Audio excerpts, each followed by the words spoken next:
வணக்கம் ஃப்ரெண்ட்ஸ். பாவங்களின் வரிசையில் இன்று நாம் காணவிருப்பது சுகஸ்தானம் என்று அழைக்கப்படக்கூடிய 4ஆம் பாவம். இது கேந்திர ஸ்தானங்களிலும் ஒன்றாக வருகிறது. இது சுருக்கமாக ஜாதகரின் வீடு, வாகனம், தாய், கல்வி, மகிழ்ச்சி, நிலபுலன், அவர் அணியும் ஆடைகள், அவருடைய நண்பர்கள் அனைத்தையும் குறிப்பிடும். மிக முக்கிய உயிர்காரமாகிய தாயாரின் நிலை, தாயாருக்கும் அவருக்கும் இடையில் உள்ள உறவு நிலை, மிக முக்கியமாக தொழில்ஸ்தானத்திற்கு சப்தமஸ்தானம் ஆகிய இந்த 4ஆம் பாகம் தொழில் கூட்டாளிகளை பற்றி அறிவும், தொழில் சம்பந்தமான முதலீடுகள் எவ்வாறு ஜாதகருக்கு கை கொடுக்கும் என்பதை அறிவதற்கு இந்த 4ஆம் பாவத்தை மிக முக்கியமாக ஆராய வேண்டும். சரி நண்பர்களே, இனி இப்பாவத்தை பற்றி நாம் விரிவாக ஆராயலாம். நான் உங்கள் எடிசன் ஐயாசாமி. இது அஸ்ட்ரோ மைண்ட் கன்சல்டன்ட் சேனல். 12 பாவங்களும் ஒரு ஜாதகரின் மனோபாவம், உளவியல் அம்சங்கள், அவருடைய உள்ளார்ந்த குணாதிசயங்கள் அனைத்தையும் வெளிப்படுத்தும். இந்த வகையில் 4ஆம் பாவம் ஒருவரின் மன உளவியல் கட்டமைப்பை புரிந்து கொள்வதில் மிகவும் முக்கியமான பாவமாகும். இப்பாவகத்தின் முக்கிய காரகத்துவங்கள் வரிசையில் முதலில் வருவது ஆள் மனது மற்றும் ஜாதகரின் உணர்ச்சி பூர்வமான விஷயங்கள். 4ஆம் பாவம் ஆள் மனதை குறிக்கும். இந்த பாவத்துல தான் ஒருவரோட குழந்தை பருவ அனுபவங்கள், அதாவது 10 பருவம் என்று அழைக்கப்படக்கூடிய டீனேஜ், அந்த காலகட்டங்கள், அதில் பதிந்த நினைவுகள், மறைக்கப்பட்ட உணர்வுகள், அதாவது 4ஆம் இடம்ங்கிறது 4, 8, 12 ஆகிய பாவங்கள் மறைவு ஸ்தானங்களாகவும் வரும். ஸோ அதில் 4ஆம் பாவம் அவர்கள் 10 பருவங்களில் அவர்களால் மறைக்கப்பட்ட ரகசியம் சார்ந்த விஷயங்கள், அவர்களின் ஆழ் மனதில் புதைந்திருக்கும் யாருக்கும் வெளிப்படுத்தப்படாத அமானுஷ்யமான பயம் கலந்த உணர்வுகள் அனைத்தும் இது குறிக்கும். இது ஒருவரின் உள் உணர்வு, கற்பனை திறன் மற்றும் அடிப்படையான மனோபாவத்தின் அடித்தளம்னு சொல்லலாம். மனதின் காரகன் சந்திரன் இந்த பாவத்துல அமரும் போது ஒருவரின் உணர்ச்சிகள், அதன் ஆழம், அது ஜாதகரால் எவ்வாறு வெளிப்படுத்தப்படுகிறது என்பது சந்திரனின் நிலையை குறித்து தெரிந்து கொள்ளலாம். ஜாதகர் தன்னுடைய ஆரம்ப கல்வி, உயர்நிலை கல்விகளில் தாயாருடன் எவ்வாறு உறவு நிலையை பேணுகிறார், அதாவது தன்னுடைய கெரியர் ஸ்டார்ட் பண்ற வரைக்குமே தாயாரோட நெருங்கி இருக்கக்கூடிய அனுபவங்கள், அவருடைய தாயாருடைய அனுபவங்களை ஜாதகர் எடுத்து அதை பின்பற்றுவது, அவருடைய மன ரீதியிலான, உணர்வு ரீதியிலான, உளவியல் ரீதியான அனைத்து சம்பவங்களும், அதில் உள்ள எக்ஸ்பீரியன்ஸ் எல்லாமே தாயார் வழி சார்ந்தே ஜாதகருக்கு வரும். ஸோ எதிர்காலத்துல ஜாதகர் எப்படி மாற போறார் அப்படிங்கிறத நாம கெஸ் பண்றதுக்கு ஜாதகரின் தாயாரோட மனநிலை எப்படி இருக்கிறதோ, அதில் பெரும்பாலான உணர்வுகள், மனநிலை தாக்கங்கள் அனைத்தும் ஜாதகரின் தாயார் மூலமாகவே ஜாதகருக்கு வரும். அதான் ஒரு பழமொழி சொல்லுவாங்க, தாயை போல புள்ள, நூலை போல சேலை அப்படின்னு.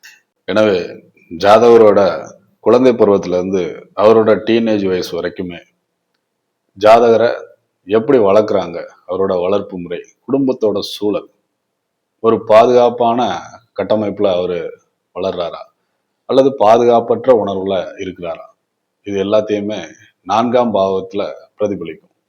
இது ஒருவருடைய ஆளுமை மற்றும் உறவுகளை பாதிக்கலாம். அதாவது அவரு தனிப்பட்ட பர்சனாலிட்டி, அப்படி இல்லைன்னா அவர் ரிலேஷன்ல நிறைய தாக்கங்களை ஏற்படுத்தலாம். ஏன்னா 4ஆம் வீடுங்கிறது தாயார் வழி உறவு நிலைகளை குறிக்கும். இந்த இடத்துல நம்ம ஒரு சில உதாரணங்களை பார்க்கலாம். கிரக அமைப்புல இப்போ 4ஆம் வீடு சுப கிரக பார்வை சேர்க்கை, சுப கிரகங்களின் அமர்வு, இல்ல குரு, சுக்கிரன் போன்ற சுப கிரகங்களோட பார்வை, இது எல்லாமே இருக்கும்போது அந்த ஸ்தானம் பொதுவா நல்ல நிலையில வலுப்பெறும், அதாவது ஒரு வளர்ச்சி பெறும் அப்படின்னு சொல்லலாம். வளர்ச்சி பெறும்னா நீங்க எல்லாத்துலயுமே அசியூம் பண்ணிக்கலாம். அவரோட உடல்நிலை, மனநிலை, அனுபவிக்கக்கூடிய சுகங்கள், அவரின் ஆரம்ப கல்வி, அவர் எப்படி பாதுகாப்பான உணர்வுல இருக்காரு, எல்லாமே அந்த நேரங்களில் நடக்கக்கூடிய 4ஆம் பாவாதிபதி மிகச் சிறப்பாக அவருக்கு செயல்படும். அதே நேரங்களில் ராகு, கேது, சனி, செவ்வாய் இது மாதிரியான அசுப கிரகங்களின் தாக்கம் அந்த 4ஆம் பாவத்தில் இருந்து அல்லது அந்த அசுப கிரகங்களின் திசைகள் நடத்தும் பொழுது அவர் மிக தாங்க முடியாத இன்னல்களையும் கஷ்டங்களையும் அந்த 10 பருவங்களில் அனுபவிப்பார்.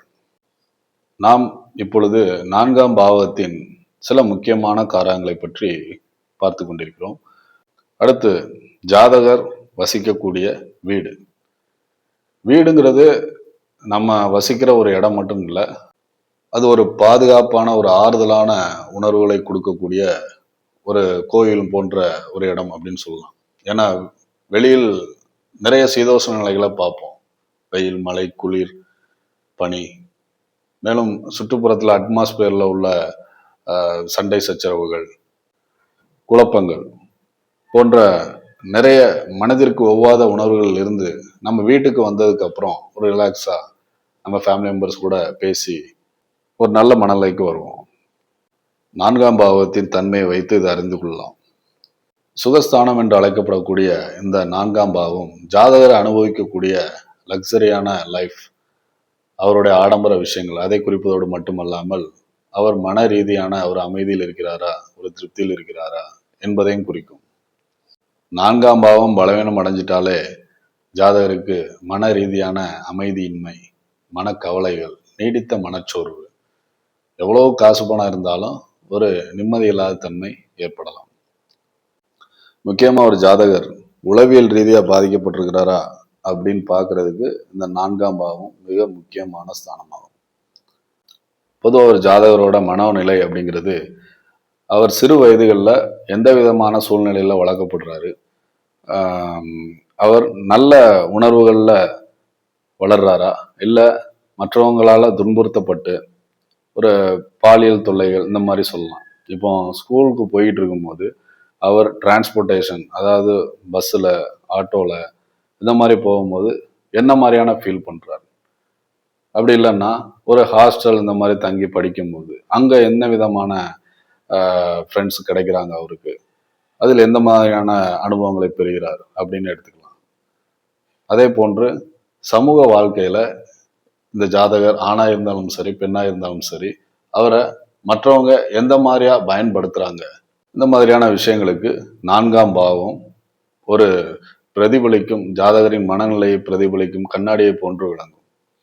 இந்த மாதிரியான ஆரம்ப வயதுகளில் நடைபெற்ற உணர்வுகளின் தாக்கம் தான் பின்னாடி ஜாதகர் எந்த மாதிரியான ஒரு ஆளுமையில வரப்போறார் அப்படிங்கிறத நம்மளுக்கு தெரிவிக்கும். ஆக சமுதாயத்தில் நல்ல மனிதர்களின் அறிவுரைகள், தாக்கங்கள் ஜாதகருக்கு கிடைத்து வளரும் பொழுது அவர் தன்னுடைய மன ரீதியிலான, உணர்வு ரீதியிலான அமைப்புகளில் நல்ல ஒரு சிந்தனை, ஒரு பாசிட்டிவிட்டியான மைண்டோட வளருவார்.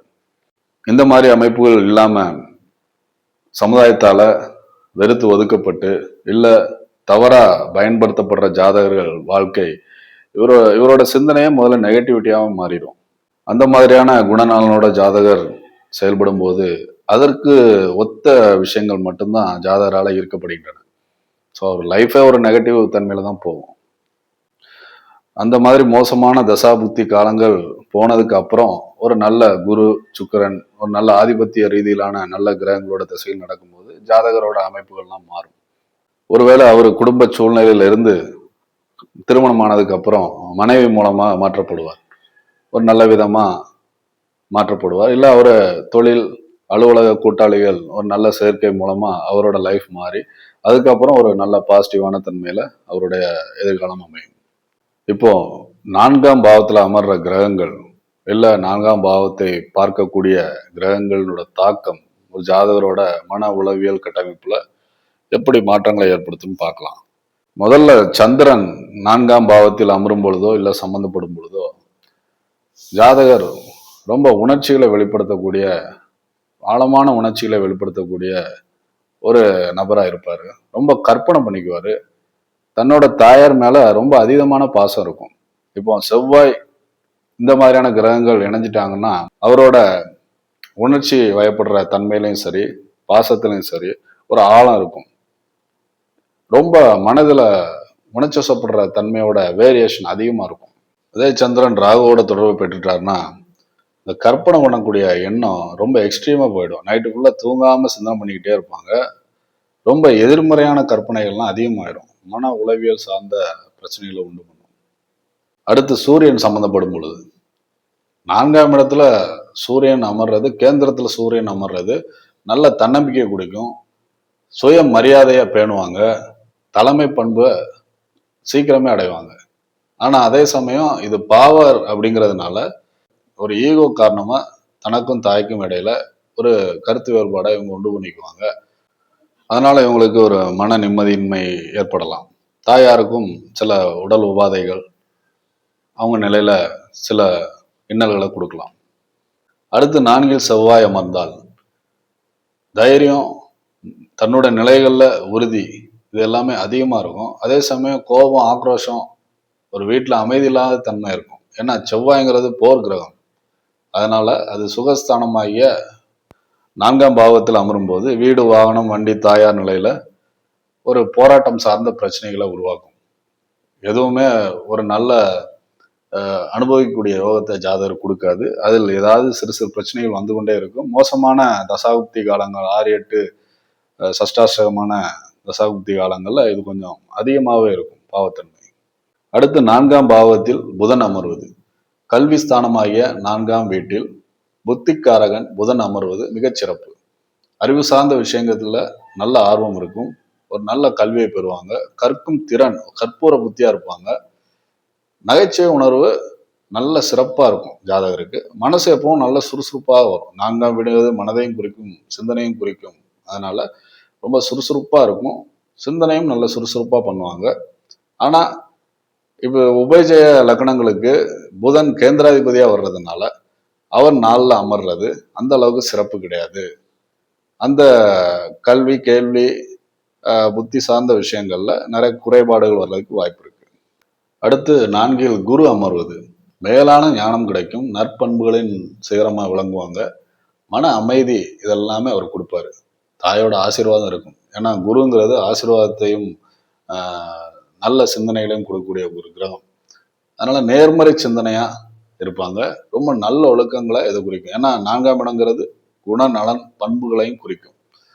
இது ஒரு மன ரீதியான ஒரு உறுதி நிலையை கொடுக்கக்கூடியது. அதே சமயத்துல உபஜய லக்னங்களுக்கு குரு கேந்திராதிபதிய தோஷத்தை கொடுப்பார். அதனால அவர் 4ல அமர்றது அந்த அளவுக்கு சிறப்பு இருக்காது, உபஜய லக்னங்களுக்கு மட்டும். அடுத்து சுக்கிரன் 4ல் அமர்வது, அவர் திக்பலம் பெறுவார். 4ஆம் வீட்டுல சந்திர சுக்கிரர்கள் திக்பலம் பெறுவாங்க. நல்ல அழகியல் உணர்வு இருக்கும். சுகபோகமா வாழணும்னு நினைப்பாங்க. அந்த வாழ்க்கை கிடைக்கும். நல்ல கலைகள்ல ஆர்வம் இருக்கும். மியூசிக்ஸ் அந்த மாதிரியான விஷயங்கள்ல நிறைய ஆர்வம் இருக்கும். நல்ல ஒரு அன்பை கொடுக்கிற ஒரு மனநிலையில இருப்பாங்க. ஒரு அமைதியான மனநிலை எல்லாத்தையுமே குறிக்கக்கூடிய விஷயமா 4 சுக்கிரன் அமர்வது இருக்கும். மிதுன லக்னத்திற்கு 4ல் அமரக்கூடிய சுக்கிரன் நீச்ச பலத்தை அடைந்தால் கூட தன்னுடைய நண்பரான புதன் வீட்டுல இருக்கிற ஒரு காரணத்தினாலையும் 4ஆம் வீட்டில் அவர் திக்பலத்தோடு கூடிய வலிமையை பெறதுனாலையும் நல்ல பலன்களே கொடுப்பார் மிதுன லக்னத்திற்கு. அடுத்து 4ல் சனி அமர்வது, பாவகிரகம் சனி வர்றதுனால இவரோட காரங்களான ஒரு கவலை, மனச்சோர்வு, ஒரு பாதுகாப்பு இல்லாத உணர்வு, ஒரு தாயோட ஆரோக்கியத்துல குறைபாடுகள், வீடு வாகன விஷயங்கள்ல தாமதம். சனிங்கனாலே தாமதம் தான். அதனால அது அடையக்கூடிய யோகங்கள்ல தாமதம், சிக்கல்கள் போன்ற உளவியல் சவால்களை ஏற்படுத்தும். இது ஒரு லோன்லினஸ் ஃபீலிங்கையும் கொடுக்கலாம், ஒரு தனிமை உணர்வு. அடுத்து வக்ர கிரகங்களான ராகு கேதுக்கள் 4ஆம் இடத்தில் அமர்ந்தால் ரொம்ப மனக்குழப்பம் இருக்கும். ரொம்ப பய உணர்ச்சிகள் அதிகமா இருக்கும். தயக்கங்கள் ரொம்ப அதிகமா இருக்கும். ஓவர் திங்கிங் இருக்கும். தாயார் மற்றும் குடும்பத்துல நிறைய இனம் புரியாத மர்மமான இந்த பிரச்சனை தான் அப்படின்னு ஐடென்டிஃபை பண்ண முடியாத அளவுக்கு உளவியல் ரீதியான போராட்டங்கள்லாம் இருக்கும். வீடுகளில் ஏதாவது மெயின்டைன் பண்றதுல ரிப்பேர்ஸ் ஏதாவது வந்தா கூட அது அந்த அளவுக்கு ஈஸியா தீர்க்க முடியாத பிரச்சனைகளை உண்டு பண்ணும். ரொம்ப மாயை அல்லது பிரம்மை போன்ற உணர்வுகள், கெட்ட கெட்ட கனவுகள், இந்த மாதிரியான உளவியல் சார்ந்த பிரச்சனைகளை ஏற்படுத்தலாம். இறுதியாக தொழில் அமைப்புகளில் 4ஆம் பாவத்தின் முக்கியத்துவத்தை பற்றி காணலாம். 4ஆம் பாவங்கிறது ஒரு கேந்திரஸ்தானம். இது வலுவா இருந்தாலே பணிபுரிய இடங்கள்லையும் சரி, தொழில் சார்ந்த அமைப்புகள்லையும் சரி, ஒரு ஸ்திரத்தன்மை இருக்கும். ஒர்க் பண்ற அட்மாஸ்பியரை நீங்க ஒரு வீட்டில் இருக்கிற மாதிரி உணர்வீங்க. இந்த பாவம் சுகஸ்தானங்கிறதுனால உங்க வேலையில இருந்து ஒரு உணர்ச்சி பூர்வமான ஒரு திருப்தியை கொடுக்கும். மன அமைதியும் பெறுவீங்க. வேலையை என்ஜாய் பண்ணி பண்ணுவீங்க. 4ஆம் பாவத்தோட அமைப்பு நல்லா இருந்துச்சுன்னா அதோட தசாபுக்தி காலங்கள்ல உங்க தொழிலுக்கு சொந்தமான ஒரு அலுவலகத்தையோ ஒரு கடையையோ வாங்கக்கூடிய யோகம் உண்டாகும். ஒர்க் ஃப்ரம் ஹோம் அமைப்பு எல்லாமே 4ஆம் பாவம் நல்ல வலுவாக இருந்துச்சுன்னா அவங்க வீட்டில் இருந்தே பணிபுரிஞ்சு இல்லை வீட்டில் இருந்தே தொழில் தொடங்கி அதை சிறப்பாக செய்யக்கூடிய யோகம் உண்டாகும். ஆனால் அதாவது 4, 10ஆம் அதிபதிகளோட கூட்டு ஒர்க் ஃப்ரம் ஹோமுக்கு ஒரு சிறந்த அமைப்பாக இருக்கும். ஆனால் அது எந்த மாதிரியான கிரகங்களோட கூட்டணி அப்படின்னு பார்க்கணும். 4ஆம் பாவமும் 10ஆம் பாவமும் நண்பர்களாக இருந்து அவங்க கூட்டணி வைக்கிறாங்களா இல்லை எதிரிகளாக இருந்து. இப்போ உதாரணத்துக்கு விருச்சிக லக்னமாக இருந்து 4ஆம் பாவாதிபதியாகிய சனி தொழிலாதிபதியாகிய சூரியனோட கூட்டணி வைத்து கொண்டார். அது சிம்மமனையா அப்படி இல்லைன்னா கும்பமனையா அப்படின்னு பார்க்கணும். இப்போ சிம்மத்தில் இந்த கூட்டணி இருந்தால் அந்த வீட்டுக்குரிய சூரியன் ஆட்சி பெற்றிருப்பாரு. கூடவே இருக்கிற சனி தன்னுடைய காரகமாகிய ஒரு அடிமைத்தனத்தை, அதாவது அரசாங்க வேலையில ஒரு நல்ல உத்தியோகத்தை கொடுப்பார். அரசாங்க அடிமையா இருப்பாங்க. இல்லை அரசியல் அமைப்புகளில் ஒரு நல்ல ஒரு போஸ்டிங் வாங்கக்கூடிய அளவுக்கு ஒரு நல்ல நிலையை அடைவார்கள் ஜாதகர்கள். ஜாதகர் தொழிலாதிபதி ஆட்சி பெற்றிருப்பதனால் சொந்த தொழிலை செய்தால் கூட தன்னுடைய வேலையாட்களின் ஆதிக்கத்தை, அதாவது அவர்களுக்கு ஏய்ந்து நயந்து செல்லக்கூடிய ஒரு சூழ்நிலை உண்டாகும். அல்லது பிரச்சனைகளையும் இன்னல்களையும் அளிக்கக்கூடிய ஒரு வேலையாட்களை பெற்றிருப்பார்கள் என்றும் கூறலாம். 4ஆம் பாவம் ஆடு மாடு கன்றுகள் போன்ற விலங்குகளை அதை வளர்க்கக்கூடிய ஒரு தன்மைகளையும் கொடுக்கும். அதனால் அது சார்ந்த தொழில்கள், விவசாயம் எடுத்துக்கலாம், ஒரு தோட்டக்கலை ஒரு கார்டனிங் வைத்து அதன் மூலமாக வருமானம், கால்நடை செல்வங்களாகிய ஆடு மாடு போன்றவைகளை வளர்த்து ஒரு பால் சார்ந்த வியாபாரங்கள், பால் விற்கிறது, இல்லை ஒரு இறைச்சிக்காக கால்நடைகளை வளர்த்து அதன் மூலமாக லாபம் பெறுது. வாகன யோகங்கள் கொடுக்கக்கூடிய ஸ்தானமாகவும் இந்த 4ஆம் பாவம் இருக்கிறதுனால ஒரு சரக்கு வண்டி ஓட்டுறவங்க, டிரைவர்ஸு, கேப் டிரைவர், இல்லை கார் ஸ்பேர்ஸ் விற்கக்கூடிய சேல்ஸ் பர்சன்ஸ், அந்த மாதிரியான ஷோரூம்ஸ் மற்றும் பழுது பார்க்கும் தொழில்கள், வாகனம் பழுது பார்க்கும் மெக்கானிசம், இதெல்லாமே மெக்கானிக்கலாக இருப்பாங்க. நார்மல் காமனான போக்குவரத்து சார்ந்த துறைகள் எல்லாமே இவங்க இருப்பாங்க. 4ஆம் இடம் வலுப்பெற்று தொழிலாதிபதியோட சம்மந்தப்படும் போது இந்த மாதிரியான வாகனம் சார்ந்த தொழில்கள் அமையும். மேலும் இது கல்வி ஸ்தானமாக வர்றதுனால இது ஆசிரியர் பணிக்கு, அதாவது துவக்க கல்வியில் ஒரு டீச்சராக இருக்கிறது, இல்லை ப்ரைவேட் இன்ஸ்டிடியூட்ஸ் இருக்குல்ல, இப்போ கார் டிரைவிங் இதெல்லாம் சொல்லிக் கொடுக்கறது, இல்லை ஒரு டெய்லரிங், மாணவர்களுக்கு டியூஷன் எடுக்கிறது, ஆரம்ப கல்வி சார்ந்த அமைப்புகளில் டியூஷன் எடுக்கிறது, இல்லை பொது சேவை அமைப்புகளில் ஒரு தனியார் நிறுவனங்கள் ட்ரஸ்டீஸ் மாதிரி அமைத்து அதை இயக்குறது, ஒரு ஃபவுண்டராக இருக்கிறது, அதுக்கு அந்த மாதிரி அமைப்புகளில் வருவாங்க.